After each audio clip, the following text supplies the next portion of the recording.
Argentina করো Brazil এইটা দলাদলি করে আমরা দুই ভাগ হইয়া আপন দুই ভাই বাহে ফুতে মাইজিয়ে ফেস লাগিয়া সেটা নিজেরা ঝগড়া লাগিয়া ভাত খায় না, নিজেরা ঝগড়া লাগিয়া ফিডাফিডি হইতে আছে। আমরা হেতারাতে আরো খারাপ, ঠিক কিনা কম? হ্যাঁ, খেলা তোমার এক তারার ভাল লাগতে পারে, আরেক তারার খারাপ লাগতে পারে, এটা নিয়ে ঝগড়া কি, এটা কারণটা কি? এইটা লইয়া পক্ষ আর বিপক্ষের কি আছে? আর্জেন্টিনা জিতলে কি তৈব, ঠগলে কি তৈব? ব্রাজিল জিতলে কি তৈব, ঠগলে কি তৈব? এইটা হলো বুঝিয়া গেলাম না। এমন যদি হইতো আর্জেন্টিনা জিতলে আর আপনার ফলাফাইনে কোহেনের আর্জেন্টিনা ব্রাজিল খেলে আমরা তারা ঝগড়া লাগিয়া ফিডাফিডি হইতে আছে। কখনো আর্জেন্টিনা আমি যখন গেছি না আর আপনারা কাটা গেছেন এটা তো বুঝছি, এটাকে আর জিগান লাগবো কাটা কাটা গেছেন আর তুলেন, এটা কি আর মাথাইয়া পাইছে?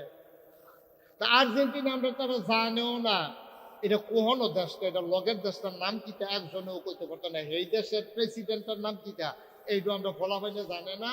আর্জেন্টিনার গঞ্জি গাউতি আর্জেন্টিনার পতাকা লাগাইয়া হেতানবির পতাকার উপরে হেতে পতাকা লাগাইছে গেলে গাছের তো দুজনে জাতাল সাথে লেগে দুপুরিয়া কইরা ঠ্যাং নাই হাত নাই ফিডাফিডি কইরা কারেন্ট লেগে মারা গেছে। বড় বড় একটা জাত খোদ আছে, হ্যাঁ তারা আমরা ভালো তো হিসাবে তারা তো নিজের উড়ে আগে পানি খাওয়াইব, এইটার লাগে ঝগড়া লাগে আরেকবারে ফিরছে, এইটা ঝগড়া লাস্টিং করছে 40 বছর। তা আমরা তো এতে আরো খারাপ। কখনো আর্জেন্টিনা করো ব্রাজিল এইটা দলাদলি করে আমরা দুই ভাগ হইয়া আপন দুই ভাই বাহে ফুতে মাইজিয়ে ফেস লাগিয়া সেটা নিজেরা ঝগড়া লাগিয়া ভাত খায় না, নিজেরা ঝগড়া লাগিয়া ফিডাফিডি হইতে আছে। আমরা হেতারাতে আরো খারাপ, ঠিক কিনা কম? হ্যাঁ, খেলা তোমার এক তারার ভাল লাগতে পারে, আরেক তারার খারাপ লাগতে পারে, এটা নিয়ে ঝগড়া কি, এটা কারণটা কি? এইটা লইয়া পক্ষ আর বিপক্ষের কি আছে? আর্জেন্টিনা জিতলে কি তৈব, ঠগলে কি তৈব? ব্রাজিল জিতলে কি তৈব, ঠগলে কি তৈব? এইটা হলো বুঝিয়া গেলাম না। এমন যদি হইতো আর্জেন্টিনা জিতলে ফেজের দাম কমবো তো ওদের মন্ডলে শান্তি দিত, অথবা ব্রাজিল জিতলে আমরা নদীর মধ্যে সটকিত মাছ আরো বেশি লাগবো তো ওদের মন্ডারে বুঝ দিতাম বলে হুজুর ব্রাজিল জিতলে তারা মাছের পোনা ছাড়বো সব আমরা দাউদ কান দিয়ে এসে তাহলে আমি বেড়ে না হইলে আপনার লগে লেকচার দিতাম। আব্বা কুদুর চিন্তা করে ও যুবক রে তোরারে কেউ বুঝাইয়া কইছে না রে, তোরারও বেশি দোষ নাই, তোরারও বেশি দোষ নাই।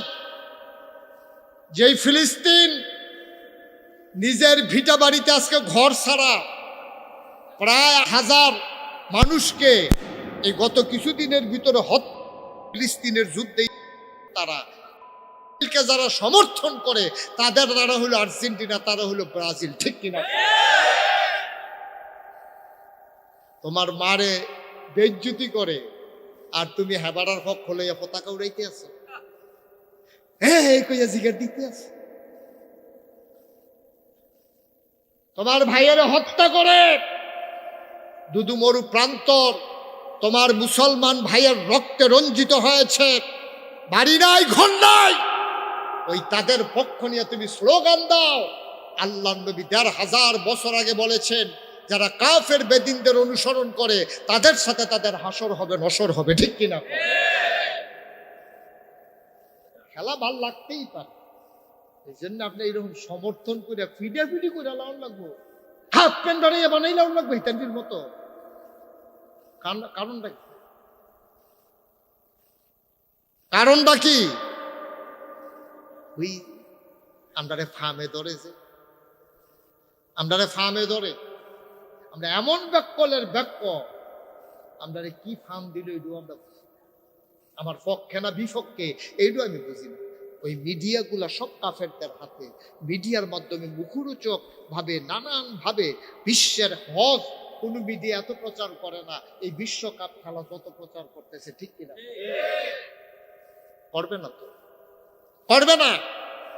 পরিকল্পিত ভাবে মানুষগুলোকে ডেস্ট্রয় করার জন্য, ধ্বংস করার জন্য এই কাজগুলা করতেছে, আর এই কাজের ভিতরে আমরা পড়ে গেছি। আল্লাহর নবী ডাক দিলেন, তিনি ভাবলেন, তিনি চিন্তা করলেন, চিন্তার অতল গভীরে হারিয়ে গেলেন, ভাবতে ভাবতে তিনি চলে গেলেন কাবার ওদরে। জাবালে নূর যেই পাহাড়, ওই পাহাড়ের চূড়ায় নির্জন নিরিবিলি এক গুহায় তিনি ধ্যানমগ্ন, তিনি চিন্তামগ্ন, কেমন করে মানুষগুলোকে অন্ধকার থেকে আলোতে নিয়ে আসা যায়। একেবারে নির্জন জায়গা, পাহাড়ের মাথা বিরাল এক গুহা, কেমনে জানি নবী যদি সেটা বার করছে কইরা ঘুরতে ঘুরতে ঘুরতে ঘুরতে এই পাহাড় বাইয়া বাইয়া বাইয়া বাইয়া রে কত কষ্ট করে পাত্তর ফাটা দেয়, ঘুরে ঘুরে যায়, আবার আরেকটা শক্ত পাত্তর ধরে কোনো মতে কোনো মতে কোনো মতে কোনো মতে গিয়ে ওই পাহাড়ের মাথা তুলছে। উঠটা সেটা হেন বইয়া মনে মনে যেন কেউ ডাক না দেয়, কেউ যেন বিরক্ত না করে বিড়াল বয়ে বলছিল আল্লাহ আল্লাহ, এই যে মানুষটি যে মারামারি করে পিটাপিটি করে, পর্দা নাই, খুশিটা নাই, হালাল নাই, হারাম নাই, কন্যা সন্তান হইলে জীবন্ত খবর দিয়া লায়, বাপ পড়ে গেলে গা এই সৎ মারে, আগের তরফের ফোলা ফেলে গিয়া কইরা লায়, তারপরে এই টিমের মাল খাইয়া লায়, এই সামান্য জিনিস পেয়েছে পিটাপিটি করতেছে। আমার দুইটা ভাল লাগে না, আমি কিটা করতে পারলাম? সুবহানাল্লাহ কইতেন না? আমার দুইটা ভাল লাগে না, আমি তার অনেক কিতা করতে পারলাম? আমার কিন্তু রাস্তা টাস্তা দেখান না, কান দিই চিন্তা করে বইয়া বইয়া। আর আমাদের আম্মা খাদিজা, সুবহানাল্লাহ কইতেন না, এই বুড়ির বয়স হয়ে গেছে ৫৫ বছর। কত বছর? ৫৫ বছরের বুড়া বেটি ডায় এবারে সকালে একবার রুটি লইয়া সামলার ব্যাগের ভিতরে পানি লইয়া এই পাহাড় বাইয়া বেয়ে বেরিয়ে মানুষ ও নিয়ে আসে নদীজিরে দিয়াইয়া দেন, এটি খাইয়েন খিদা লাগবে, আর যখন ভাল লাগে আইয়েন গোসল টোসল কইরা দেবেন, আর এটি এখনো আছে এখনো খাইয়েন, শেষ হইলে আমি আবার বিকাল। সুবহানাল্লাহ কইতেন না? আমি ২০০০ সালে প্রথম হজ গেছি, হজ গেছি পরে ছেলে ডাক দেওয়ান লাগে কেন বাবা? কথা না হইলো কোনো ডাক দেওয়ার নাই, কেউ কেউ বিরক্ত করার নাই, কথা না হইলো আমিন কর।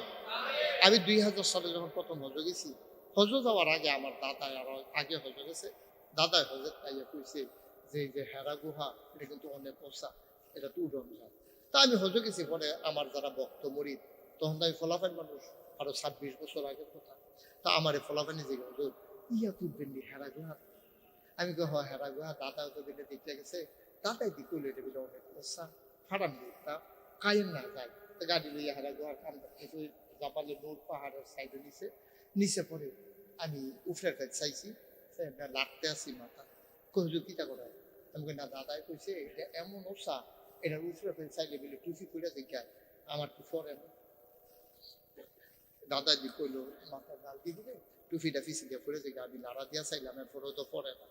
পরে হেতারও আসলে তো এটা তো অনেক পরে নাকি রে। পরে আমি চাইয়া দিল যে হজের সময় যে মাথা কামাইছি ছোটো ছোটো চুল টুফিটারে কামড় দিয়ে দেবো।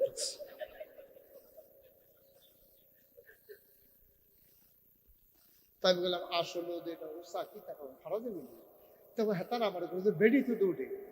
আচ্ছা তখন সেত্রা কিরকম উঠে পর, আমি তো বেড়াইতে গেল বেড়িয়ে তিনটা জায়গা আর আর সকালবেলা বাসি আর মরি, একটা ইজ্জতের প্রশ্ন না। আর সকালবেলা উঠতে এলাম, আয়ু আমি উঠতে কয়েকবার জিরাইছি, কয়েক বোতল পানি খাইছি, এরপরে হ্যান গেছি। পরে ওই আমার লগের তারা বোধহয় গীতা কইছে, ফিরসাব যে এটা বোধহয় কইছে আর কি, কেমন কইছে গিয়ে কইছে। পরে অন্যান্য মানুষ সব সরে গেছে গা, আমি ঠিক নবীজি যেই গুহাটার ভিতরে যেই জায়গাটা কইছে আমি ঠিক হ্যান গিয়া সুবহানাল্লাহ কইতাম না? সত্য। আমি বসার পরে আমার মনে হইল যে ১৫০০ বছর পরেও আমি যেন আজও নবীর গায়ের জান্নাতি গন্ধ পাইতেছি। আমি কাঁদতেছিলাম, টপ টপ করে আমার চোখের পানি পড়তেছিল গাল বেয়ে বেয়ে। আমার লোকজন কয় হুজুর কাঁদেন না, চিন্তার দরকার নাই, ওঠা যত কঠিন নামা এত কঠিন না, নামা সহজ, কান্দেন নাই। বললাম বাবা আমি নামার বয়ে কান্দি না। ১৫০০ বছর আগের কথা আমার মনে পড়ছে। আমার নবীজির বয়স তখন ৪০, আর আমার আম্মা খাদিজার বয়স তখন ৫৫। আমি ২৬ বছর ৩০ বছরের যুবক। আমি যদি উঠতে আমার এত কষ্ট হয়, আমার মাত্র ২৯ বছর বয়স তখন, আমার যদি উঠতে এত কষ্ট হয়, আমি চিন্তা করতেছি আমার মা খাদিজা রাদিয়াল্লাহু তাআলা আনহা কেমনে রে কেমনে ৫৫ বছরের বয়স্কা মহিলা সকালে একবার বিকালে একবার উঠছে আর নামছে, খাবার দিয়া গেছে। আমি তো জীবনে জুয়ান মানুষ, একবার উঠলাম এত কষ্ট, আমার মা খাদিজার না জানি কত কষ্ট।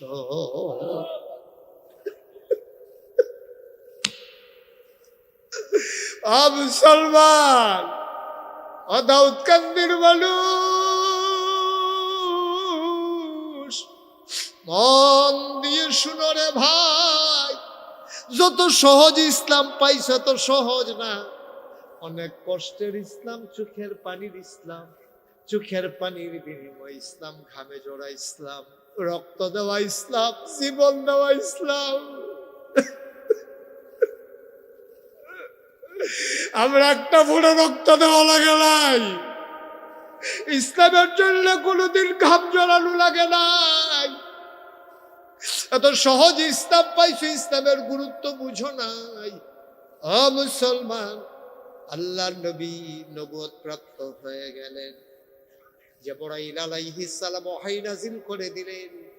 আল্লাহ নবী যখন দুনিয়াতে আসলেন, জমিনে নামলেন, দ্বীনের দাওয়াত দিলেন।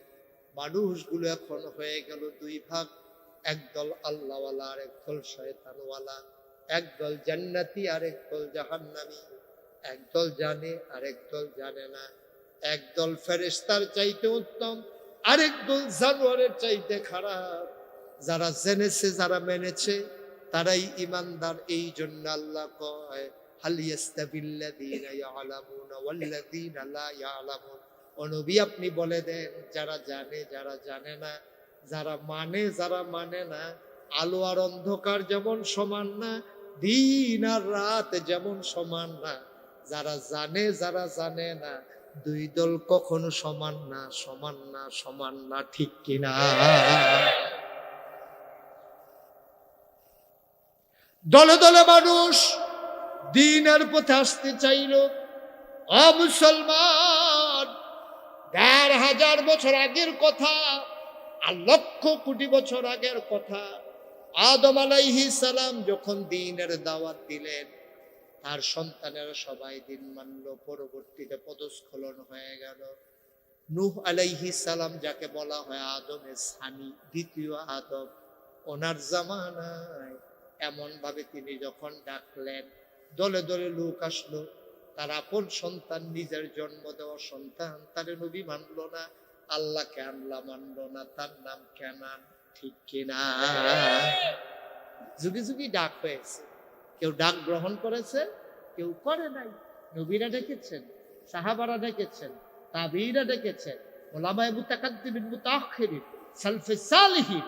আজকে আমরা ডাকতেছি, ধারাবাহিকতা। সুবহানাল্লাহ বলবেন না? আজকে উলামায়ে কেরাম ডাকে, মসজিদের মেম্বার থেকে ইমাম ডাকে, খতিব ডাকে, মাদ্রাসার মুহতামিম ডাকে, মুহাদ্দিস ডাকে, মুফাসসির ডাকে। দ্বীনের পথে ডাক ছিল, আছে, থাকবে, ঠিক কিনা? ডাক কিন্তু বন্ধ হয় না। তা আপনি তো আইয়ে নেন ডাক শুনানোর লেগিয়া, ডাক যেন না শোনা যায়, আপনি কানের ভিতরে তুলা দিয়ে রাখেন। এই বুদ্ধি করতে আইছে, কানের ভিতরে তুলা দিয়ে রাখুন, আর আপনি বাইক ফিরতে থাকুন, একে তো কথা না শুনুন দিয়ে না কথা। কেন না শুনলেও তো সারে, যেহেন থাকলেও শুনতেন না, হেন যাবেন গা, আর কাছে থাকলে তুলে দিয়ে উঠতে থাকবে। এই বুদ্ধি আইসে করতে, কথা তো বাইরে জেগেতেছে, কষ্ট হইতেছে বোধ আপনাদের না?